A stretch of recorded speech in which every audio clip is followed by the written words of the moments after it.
شروع اللہ کے نام سے جو بڑا مہربان نہایت رحم والا ہے۔ الف لام میم۔ اس میں کچھ شک نہیں کہ اس کتاب کا نازل کیا جانا تمام جہان کے پروردگار کی طرف سے ہے۔ کیا یہ لوگ یہ کہتے ہیں کہ پیغمبر نے اس کو از خود بنا لیا ہے؟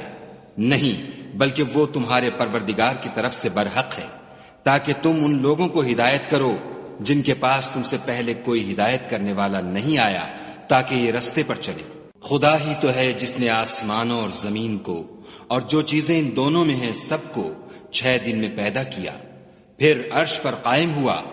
اس کے سوا تمہارا نہ کوئی دوست ہے اور نہ سفارش کرنے والا۔ کیا تم نصیحت نہیں پکڑتے؟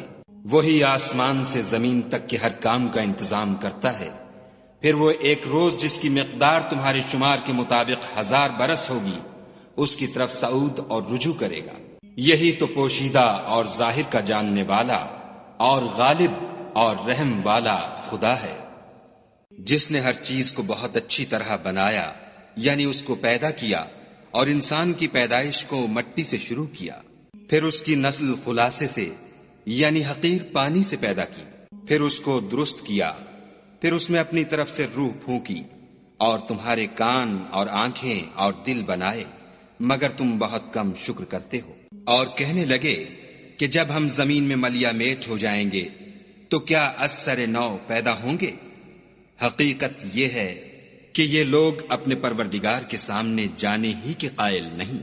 کہہ دو کہ موت کا فرشتہ جو تم پر مقرر کیا گیا ہے تمہاری روحیں قبض کر لیتا ہے، پھر تم اپنے پروردگار کی طرف لوٹائے جاؤ گے، اور تم تعجب کرو جب دیکھو کہ گناہگار اپنے پروردگار کے سامنے سر جھکائے ہوں گے، اور کہیں گے کہ اے ہمارے پروردگار، ہم نے دیکھ لیا اور سن لیا، تو ہم کو دنیا میں واپس بھیج دے کہ نیک عمل کریں، بے شک ہم یقین کرنے والے ہیں۔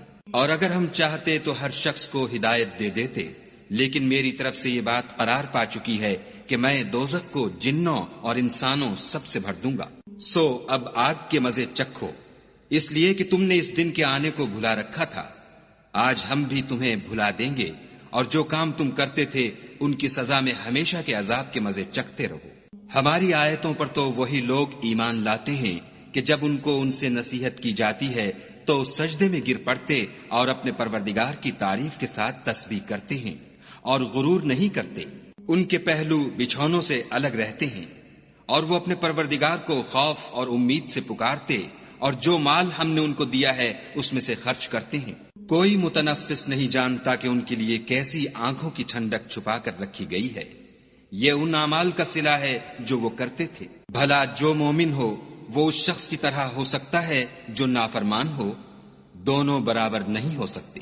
جو لوگ ایمان لائے اور نیک عمل کرتے رہے ان کے رہنے کے لیے باغ ہیں، یہ مہمانی ان کاموں کی جزا ہے جو وہ کرتے تھے۔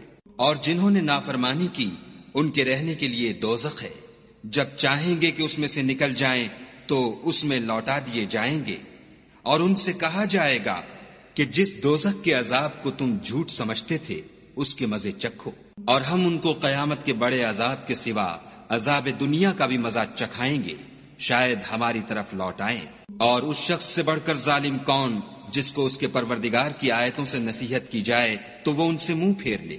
ہم گناہگاروں سے ضرور بدلہ لینے والے ہیں۔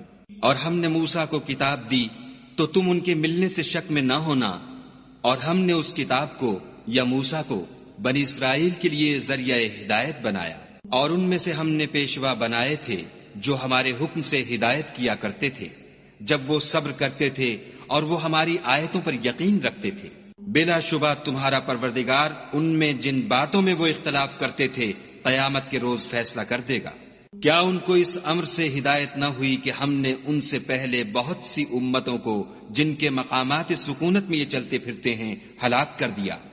بے شک اس میں نشانیاں ہیں، تو یہ سنتے کیوں نہیں؟ کیا انہوں نے نہیں دیکھا کہ ہم بنجر زمین کی طرف پانی رواں کرتے ہیں، پھر اس سے کھیتی پیدا کرتے ہیں جس میں سے ان کے چوپائے بھی کھاتے ہیں اور وہ بھی کھاتے ہیں، تو یہ دیکھتے کیوں نہیں؟ اور کہتے ہیں اگر تم سچے ہو تو یہ فیصلہ کب ہوگا؟ کہہ دو کہ فیصلے کے دن کافروں کو ان کا ایمان لانا کچھ بھی فائدہ نہ دے گا، اور نہ ان کو مہلت دی جائے گی۔ تو ان سے منہ پھیر لو اور انتظار کرو، یہ بھی انتظار کر رہے ہیں۔